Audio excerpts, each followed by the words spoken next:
Yes. Yeah. This is the first time that I've ever experienced music in the sense that it was used to tap into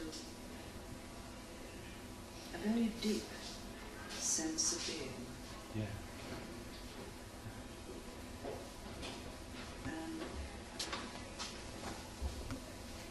what amazed me about the session that you ran, and it was only a very short session, I loved it when there's more time.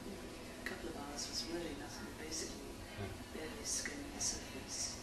But with a group of people, most of whom had never met each other before, how something connected them all. They're all adults, all people who, in the normal course of their everyday lives, will not respond in the way that they responded to each other in that very short period of time with you. And I felt, particularly, that that drum that you used was hugely powerful. And I was dying to touch it and have a go myself. But I thought, no, I better not, because I think it's probably very special. And it's probably very much an aura about it. And I don't know whether you inherited it from somebody else, or whether it was yours from when it was made. I have no idea. But it was a hugely powerful instrument. And when you started the session off with a very slow drumming, it reached, it suddenly took away a whole layer of consciousness, or a little bit like an orange skin. It suddenly took the orange skin away, and then you got something else which people don't normally show to other people. It's something we keep on the lights all the time. I was very pleased that you let my son join in, although he was 9. I thought that was very kind of you, because small people can be disruptive in a situation like that when you're trying to get adults to learn. And I thought that was very welcoming and loving and embracing. And how was that for you, for him being there? It was quite often when I'm with him, I'm very conscious that I don't want him to do anything to disrupt people and perhaps going into themselves in a meditative state. So I'm always slightly on edge. But I wasn't this time. I knew that he loved the music and he loved the instrument. And you were very kind to him, very supportive. Thank you. Wow, I'm really touched by what you said. It's absolutely how I feel. Yes, I get absolutely. And the gentleman that I sat next to, I hadn't spoken to until that moment.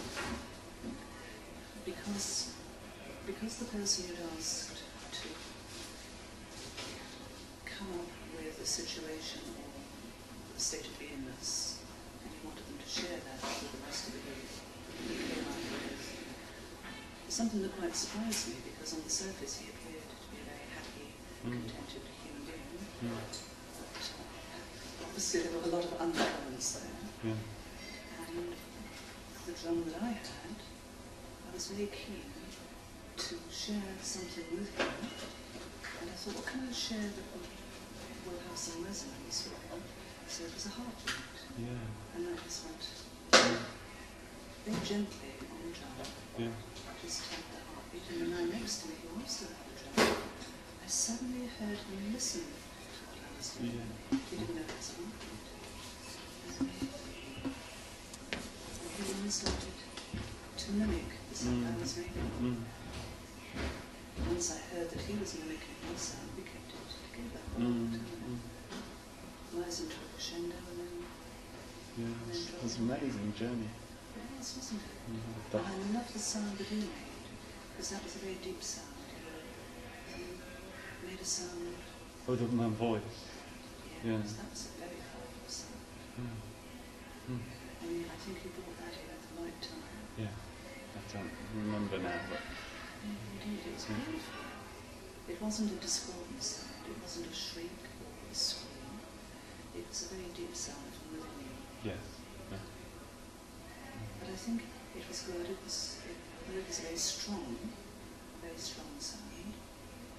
It was a very calming sound as well. was no anger or fear or betrayal. It was a very healing sound to me. Yeah.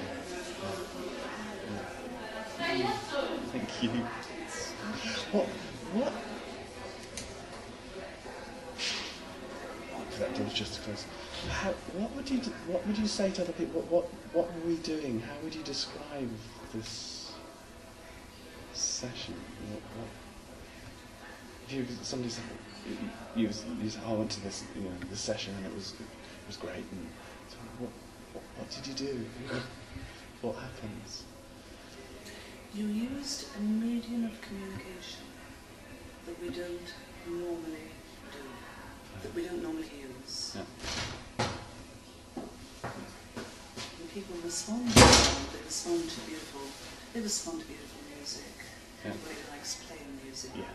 But the music is,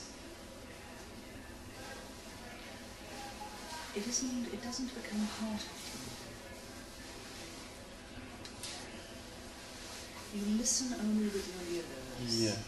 You don't actually listen with your whole body. Right. So when people put a record on, or a CD or whatever it might be, that's, of course, they just engage in the sort of lyrics or the sound or something like that, and it doesn't become a part of them. But what you actually do, you use music in a hugely intuitive way to connect with what people are feeling at a particular point in their life. Yeah. And I think you use it in a very positive way, because I think you could use it in a very negative way as well. But the feeling that I felt, that you used it incredibly positively to allow people to express deep-held emotions, not necessarily the happy type, but you allow them to express that in a controlled and safe environment. Yeah. And to use that to give them something good they felt about themselves. Yes. Thank you. So it was a great pleasure. A great pleasure to experience for a very short time. It was lovely. I loved your presence in the group as well.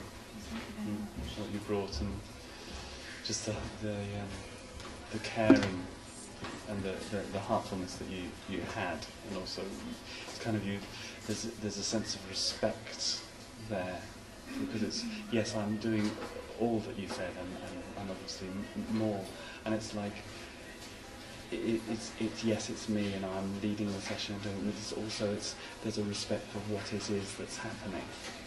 And you kind of carry that in you about life and sensing that that's what's happening in the session. And so that's you enabled that to happen as well in the group, that we could get to where we got to, which was very lovely. Yes, it could work the other way if people were discordant. And then it would be quite difficult, I suspect, to bring it back at some point if you had discordant characters there. Yeah, it's sometimes the discord, it depends on where.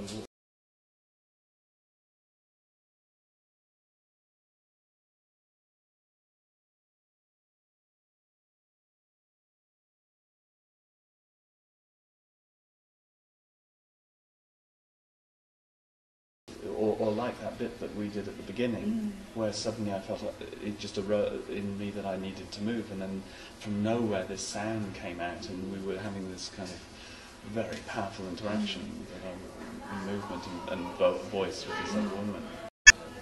Actually, that moment when you flung yourself back on the floor, I actually felt, although I didn't feel I could say it, but it was almost as if a huge malevolent spirit had left, was actually what I felt.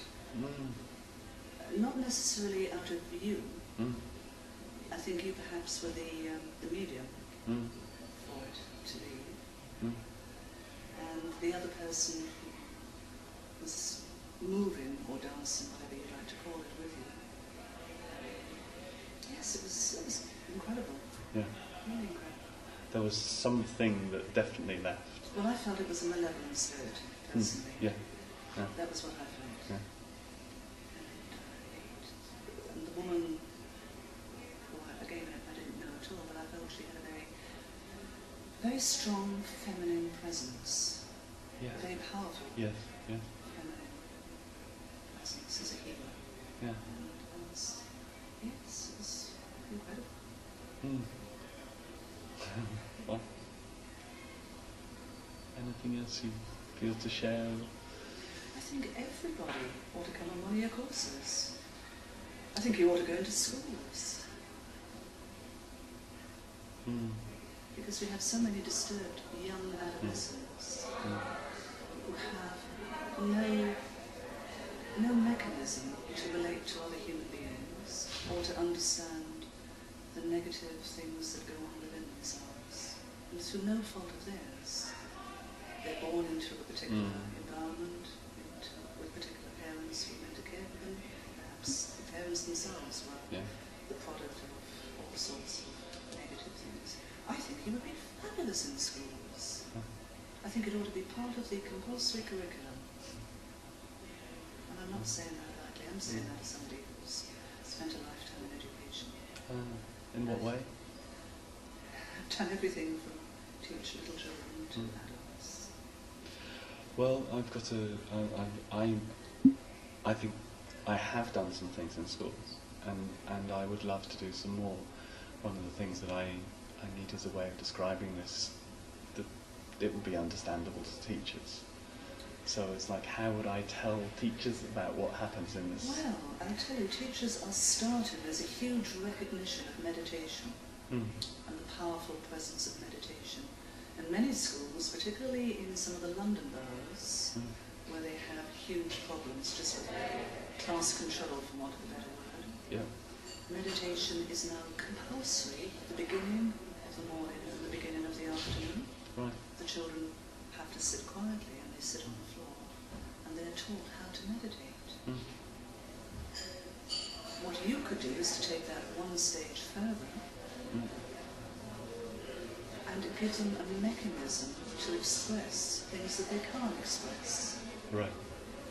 So that would be under what, PSHE or something, which, what I've come across, or is the challenge that I see is how to actually put that down on writing, partly because I'm dyslexic, so writing isn't that great for me, but it's also, it's like literally teachers have so many workshops and music and this and this and this, how to write about this would I do in a way that where they would go, yes, that's something that's really interesting, and I can put it in this part of the curriculum and tick this box. Seems to be, or what would you suggest? How would I go about? Well, I will give you my email address because I write, and education is what I do. Okay. So I will give you my email address, and you can write to me, and I'll give you some ideas. But just another thing that you may be unaware of, a gentleman called Anthony Selden, who's probably one of our top educational gurus. He's taken over as headmaster of one of our top public schools, Wellington School. Okay, well, it's just up the road. No, not this Not Wellington. one. No, not this one. Wellington College. Which is in... it's in one of the home counties. Okay, okay. And he is promoting, although the press is slightly getting the wrong end of the stick, it is compulsory for all his sixth form students to do what the press call happiness training. Okay? And he believes that you need to send people out into the world and that they understand how to be happy. And it might sound fairly airy fairy. Professor Selden is a very hard-driven, determined person. If you ever met him, he's probably one of the coldest people you'll ever meet in your life. But a huge intellect. Yes. And the fact that he is promoting happiness into part of the curriculum, which you can do in the independent sector, because you're not tied down in the way that the state sectors are. But the press have made a lot of it. It's an ongoing dialogue. You read about it in the national papers. With a lot of scepticism, I have to say. So if you were to link Yes. these two things, meditation going on in the primary sector because they understand they've got disruptive children, seldom with the sixth form saying, look, we can't let young people go out into the world when they don't know how to be happy. Meld it somewhere in the middle. And I personally think what you do would work extremely well with young adolescents, people going through into puberty. Yes. I did one session at it was actually my old school. So I went back to school and I did a session with some of the performing arts students, and we ended up doing a circle where I went around and what would you like to discuss? Write it on a piece of paper and we'll put it in a drum and pull it out like out of a hat. And they wanted to talk about sex. And we went around and we had a body movement and a sound that represent. And I went around and it was giving. It didn't matter where it was. I gave complete respect and acceptance to what it was that was arising. And there was some, the cheeky and trying the edges and all that. But I just accepted that too, because those are only the words, and underneath it is something else. So, what you said you're a writer, and what do you do? What's your? What do I write about? Yeah, no. What is that? Your writing in education? That's your job now, or what? Yes, I've worked for myself for 15 years. Why? And that's what I do. I write. I write mainly about vocational education. So it's post 14. Right. But I'm always keen that what I do sort of marries into the real world. So many young people, they need to understand what it is when they leave school. I've just thought of something.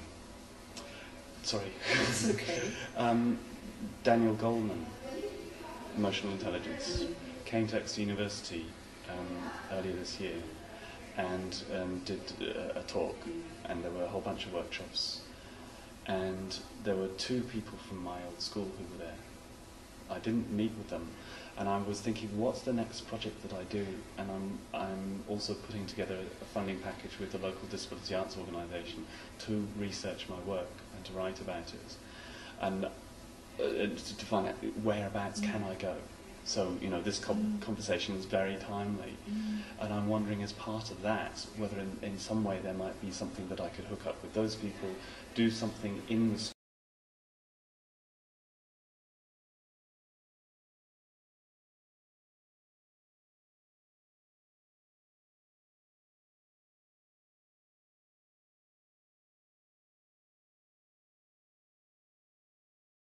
Because I live locally, as I think I said to you, 2 people I know have set up a company called Super Act.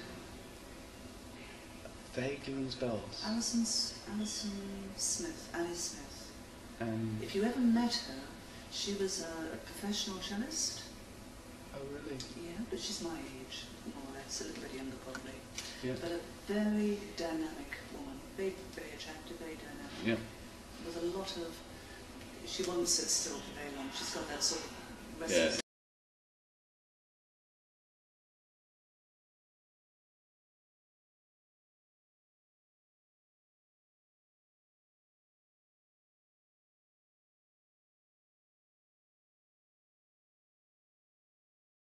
Into prisons, people who have disabilities. Oh, right. And if you went to Exeter, I wouldn't mind betting that you might have met her because she's been doing a lot of work down there. But Super Act is the name of her company. Okay, She's I'll look set it up up. with somebody else. Right. She's a very good person because she's got a lot of musical background. Yeah. And she's got a lot of experience. She's a very much she moves very quickly. I don't know, quite a reflective person. But she's like that. And you might want to cross paths with her. But she'd be a really interesting person just to talk to and to bounce some ideas. And what she's got is a very good network. Right. In this part of the country. I think she's done some work with the Prince's Trust. Right. So she's very good at getting funding for doing all sorts of things. Is she involved with live music now? Yes. I know Ali. Yeah. Yeah, I thought so. I've just made that. Sometimes my filing drawers don't open too quickly. That's right. I didn't know she was a cellist. I didn't know she was a cellist. But she would not tell you that. No. Because she never wanted to be a professional cellist. No. Her father made her. Because she brought me in for a day to go and be with one of the young groups from Live Music Now who were going into the Royal West of England School, and she wanted some for blind children, West or what of it, and she wanted some feedback. So I went in to tell what I thought, really. It depends where. It depends what your vision is. If you've got a sort of blank screen right now and you don't quite know where you're going to pitch things, I always feel pitch things as high as you can, because you can always, fall down a bit. But if you kind of go for the sort of safe steps just in your immediate horizon, no, I go for something really quite dramatic. Seriously. Because what you have is a hugely powerful tool, and I can't think of any school that once they'd seen the session that you did would say, oh, that was a waste of time. I don't think anyone would. I think you would be absolutely amazed. I think there's what needs to be there for them to really understand the depth of what I'm doing is the pre-framing and the materials that's beforehand. Because I have gone, mostly the sessions have been that, and I've got this, I've got feedback sheets. I have done stuff in schools, but not in a way. The last time I tried to write about this, and that's why I was interested in how I would describe it. And I actually worked with Southwest Arts Marketing and with the Spider Somerset Partnership, and did my leaflets, and I was emailing it back and forth, and did a couple of thousand leaflets, and they sent it out, and not one school responded. They wouldn't. So I'm kind of like, so how would I? Personal, you have got to. It's got to be on a personal. You've got a network. Yeah. And that is how you'll spread. Right. And I think, I imagine I need something that tells people. An article in the Times Ed. There you go. Right. I'll write you an article if you want me to do that for you. What school should we do, or should we just do an article? Should I come and talk about it? There are a number of things you can do. Yeah. You can, for example, place an ad and have a national seminar. Teachers to come along, experience it for themselves. And it's very close to, because I've done a lot of work with people who are disabled. It's in an intensive interaction. It's very close to, apparently, when I'm the work that I've done with people with learning disabilities. I think if you link it to that, I think that's how it'll be perceived. And I don't want to. No, I think you ought to go mainstream with it. Right. And say it's for everybody. Yeah. Let's do the article. Yeah. Oh, happily. Okay. Happily write something for you. Well, how should we do that? Shall I come up and we spend an afternoon having a chat, or? Give me a little bit of literature to take away. Okay. And I'll give you my email address. Okay. And see what happens. Fantastic. Yeah. This is quite stunning. I was down in Portsmouth last weekend. They had a festival down there, and I did a welcoming ceremony. So I played some music and spoke a few words in 45 minutes.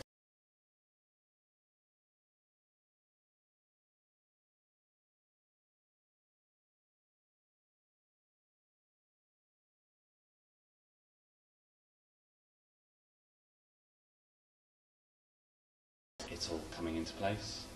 You're ready, done the work. It's just watch out. This year is going to be huge. And this is the somebody earlier in London said they want to go back and organise something there. Somebody in Bristol, 3 people in Bristol, and somebody in Birmingham. And that's just from this weekend. And I know very much that I am guided and that I'm helped. And I don't know how much you see that. I've been in schools where I've done some work, and this was in a special school, and I did this session. There was a young boy who was autistic, and I was doing the same thing that we did yesterday with the groups, and this teacher was linked ironclad, and I just went over and went, it's okay, I'll deal with it. And I moved with him. At the end of that session, we ended up dancing the whole space, the two of us, right across. And I had teachers coming up in tears afterwards and going, you know, he hasn't spoken with anybody for he's only been here for 5 weeks. And other stuff. At the end of the session, I did a performance, played my djembe, I did this and this, and the harmonic whirlies. And then I was playing the harmonic whirlies, and he had my other djembe, and he was, and he had the small harmonic whirly. Somehow he'd gotten hold of it. It was this, and whilst I was playing djembe, and I picked the one with the same colour, and I picked it, and they was trying to say, no, leave it, and I picked it and played, and he came up on stage and joined me. And the two of us were standing there doing this duet, and then I moved back, and I moved to the side of the stage, and he did a solo, and not only did he do a solo, he did it and he looked at everybody. Autistic kids don't do that, they say. Afterwards, I had one of the learning support workers come up, and she said, I don't say this much to people, but you do know that you had a spirit guide with you, and that you gave that over to this young child. Okay. And my uncle is a healer, and I was around that when I was very young. It's all right. No, yeah, it's all right. I'm just chatting. And one of the things that I didn't do this afternoon because I got that it was important to stay here, and now I know, having this conversation, why, or some more, and then maybe I was going to go back down to Colburn, which is extraordinary. And my uncle took me there probably 15, 20 years ago, and said he used to go and spend time with Joan Cooper doing those teaching, and Christmas Eve he would go and clean in the little church, and told me how a shaft of light came down into the chapel when he was doing the cleaning. And so I thought, okay, I need to, so I went and spent a weekend camping by the river, and I went into this chapel in the middle of the night, and just all these light beings all over the place as I was sitting meditating. So I do work, and I'm aware of these other moments, but I kind of don't like to speak too much or so much about this. There's a lot we don't understand. Yeah. And I think I also, from being around I've had some amazing teachings from a Tibetan teacher, and I know that he has seen and sensed many things, but they don't really talk about these things that happen, because there's so many tricks that people do and say. I think you can sense the charlatan at any point. Which is why your sessions are so powerful, because there's no tricks involved, none whatsoever. It's the energy force that people give you. Right. Thank you so much. That's okay. I'm going to give you my email address. Yes.